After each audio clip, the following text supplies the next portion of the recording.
همگی کلکسیا به چنل پوری پوتک خوش اومدید. واسه خوبی رو بوده داشته باشید، سرشار از عشق، انرژی مثبت تقدیم به خودتون و خانواده‌های زیباتون، زندگیتون پر از پول پول پول پول پول پول پول باشه. وای چه میدونی نشه. یک روز عادی در مدرسه پسرانه اومدیم با کلی ویدیو جدید در مورد میدونم موقع امتحاناتتونه جدیدن میبینم می‌نویسید مگه الان وقت امتحانات بچه‌ها ما دیگه راست ویدیو برنامه دونته. برای همین ویدیو رو ساختم که یه ذره بخندیم و انرژی بریزم تا بچه‌ها درس بخونید. پدر مادر همیشه میگن درس بخونید و ما همیشه میگیم که درس بخونید. من خودم خیلی زیاد درس خوندم ولی از طریق درسم به جایی نرسیدم. من حالا یه نفر اینجوری میشه رو خب جمله آموزشی بدم بدتر میگیری رفتش. ولی اگه درس بخونید 100% میتونید به موفقیت برسید. ولی اگه درس نخونید بستگی داره. بستگی به اون تالنتیه که دارید و اون علاقه‌ای که دارید. اونم خیلی سخته. ولی اگه دکتر شید مطمئنا میتونید پول داشته. بریم با هم ویدیو رو ببینیم.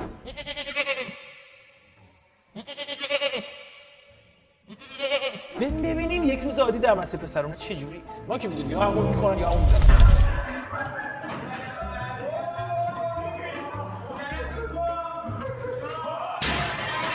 وای پشمام این یه روز غیر عادی بود. پشمام ریاضی ها برات آسون کردم با من بیا 16 منهای رو کاری نداره که 4 منهای 3 7 بخشید میشه 16 منهای 12 به اضافه 12 منهای 9 اینا داره همچین میشه چا اینا با هم میرم میشه 16 منهای 9 تموم شده حل شد مسئله.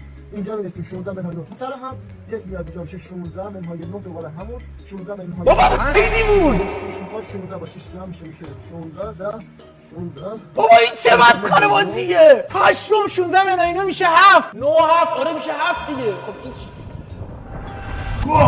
بریم یه غذا بخوریم. داداش قاشق میدی؟ وای ما که وای عدس پلو باورت میشه یک غذای مورد علاقه من عدس پلو با میشه خرما سرخ کرده. دوباره فیزیک یه بوی میاد.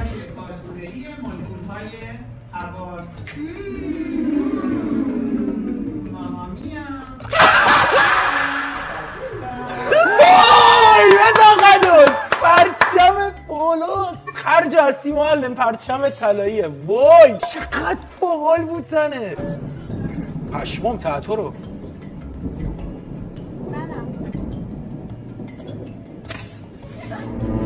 آجی راسته ما هم دختر چه شر بدبخته با 100 تا لباس باید برم مدرسه.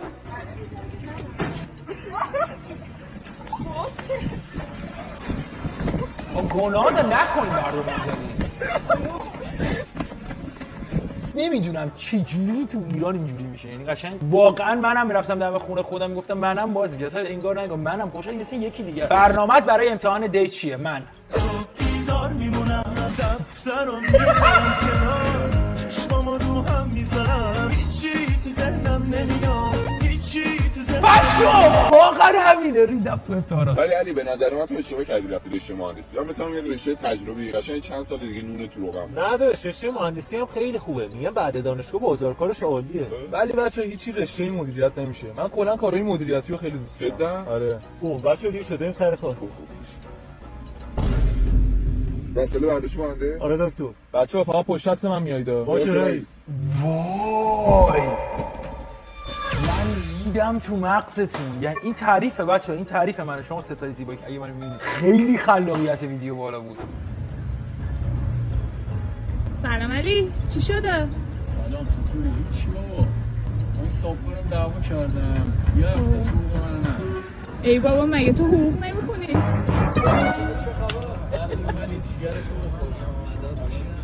علی چرا اینطوری صحبت میکنی؟ مگه شما حقوق نمیخونید؟ باید مثل یک حقوقی صحبت کنید. علی بابا علی رو سرویس کردی. چه طرز لباس پوشیدنه؟ لباس دیگه. تو مگه حقوق نمیخونی؟ تو مگه حقوق نمیخونی زهرمار؟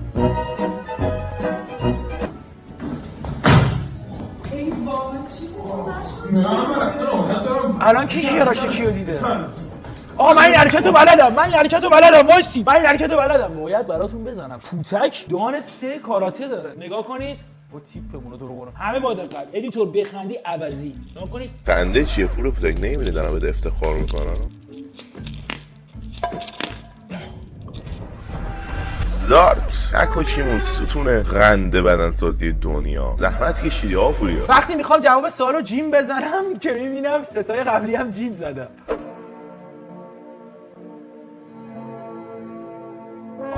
نگرفتم من یوبسم یعنی چرا اینو مدرسه زنگ اول امتحان زنگ اول امتحان نگرفت همه رو همینجوری بیست تازه زنگ دوم بچه رو ساندویچ داد زنگ سوم معلم اصلا نیومده رفتیم ورزش زنگ آخرم نبودی دعوا شد چه دعوا ای مادر وای حاجی نکس کم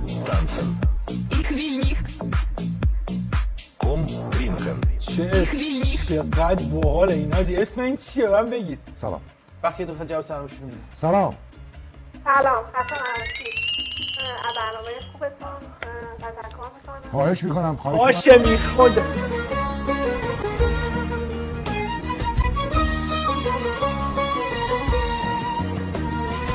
هستیم را با تشکش ببین من نمیدونم باید چیکار کنیم زمان ما این مشکل بود مثلا فکر کنم باید زود بچه‌ها برید سر جلسه امتحان البته بعضی وقتی که عدد میدن تو کنکور هیچ غلطی نمیشه کرد ولی فکر کنم اگه زود برید سر جلسه میتونید برید وسط جایی که دوست داری یا با دوستاتون دیدی هماهنگ می‌کنی رو میگه بندلات طرف باشه من این می‌خوایم بشین این کارا رو می‌کنه ولی فکر کنم زود برید سر جلسه امتحان میتونید عقب وایسید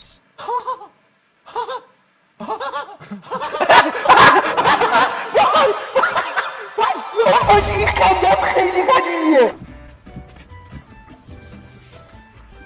این قدیمیه اینو با یکی گرفتم توی که ویدیو با سوگنگ وای اینا یه ذره خلاقیت به خرج دادن آجر گوسفند کردن این آموزش کاملی بود دیگه واقعا باید درس بخونید درس نخونید اینه کارتون یا باید برید دنبال استعدادتون که اونم معلوم نیست چی میشه یه جرقه‌ای بخورید تو یا باید درس بخونید امتحانات تو گیری دادی کسی ننشون جای زندگی به دردت نمیخورن نه ما 2 ساعت داریم اینجا زحمت میکشیم بابا درسایی نه بابا این چرت بود ادی ریدم رود بوتی جان دستشوی پشته برو اونجا بری چیکارت کردم اگه خارت گاه استاد خسته نباشید ما این قدیمیه فکر کنم کلاسمون حضوری بود ما هنوزم تو تاکسی استاد منی الو دانم آقا من راننده تاکسی بچه میخوای یکی شو بندازی حاجی کپسوله وای نکردن سیگارت بندازن میگه بعضی فقط وای خیلی شوخی بده ادیتور بلور کن مرسی بلور کردی وای چقدر ادیتور من فسته واقعا حقوقشو نباید زیاد کنم این حقوق این بچه واقعا باید زیاد شه چه عجب پولی پوتگی یه بار به نفع ما حرف زدی دودول تو بیا سلام خسته نباشید به پیج اینتر پشمام حاجی اینتر پشمام خیلی باحاله فکر کنم یه ویدیو جادوگونه براتش بسازم دیدیم عکس تتلو روشه اگه میشه یه رسیدگی کنیم مسئولین با تشکر حسن از عمان بد لاشی بود بدی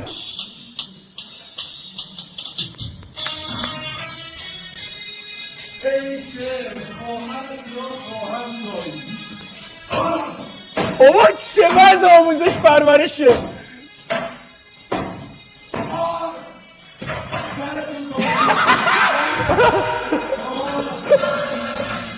فکر کنم پسر خواهر تو ایران پشت خواهر مستوی تو بر دوستان لطفاً به درس توجه کنین امتحان پایان ترمتون خیلی سخته بچه‌ها امتحان چطوره؟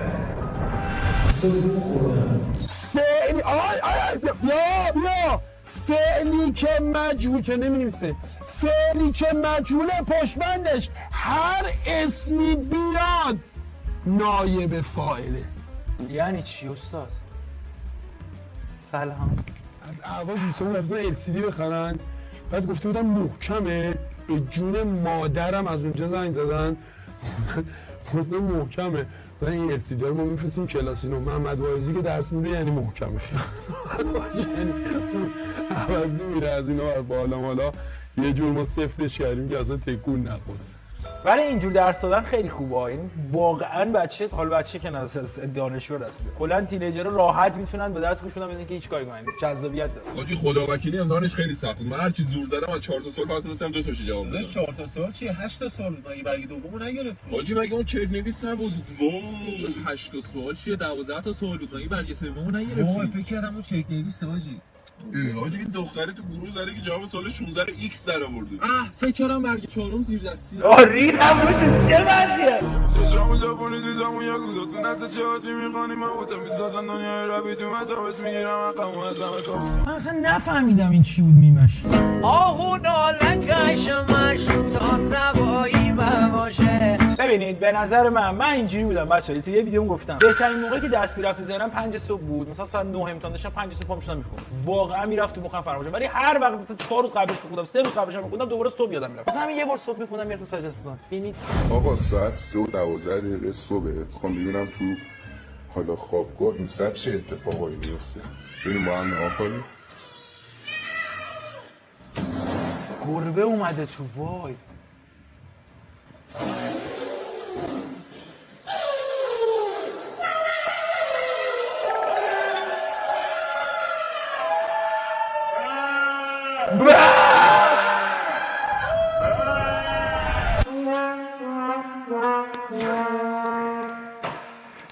شوکه dicen que el grano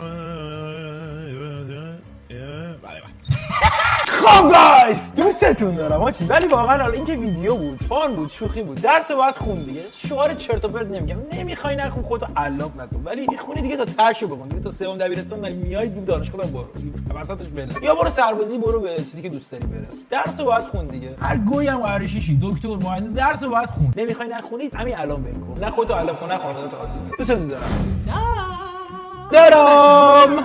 من دیگه یه بحثی می‌کردیم که اگه قرار باشه برای همیشه بریم کیمیا خانم گاریج $10 خیلی بهترین کاپل دنیا، همراه با چرسی و خانومش. برای من عدس کوروشی پوشیده کامنت، یعنی تنها چیزی که وسط درس انرژی میده کلیپات پوتی، هم خودت هم پسرت و کل خانواده‌ات در سلامت. قربونت برم عزیزم، ان شاءالله تمام کسایی که منو میبینن همیشه در طول و سلامت باشن. مرسی از کامنت زیباتون، خیلی انرژی میگیرم کامنت، همیشه گفتم دوستتون دارم. کاش روز حول داشتیم که برای بعضی یه جشن خوب میگرفتیم. حوالا رو این پایین تک کن. اول از همه پولدار شید و بعد سلامت باشید. گودبای.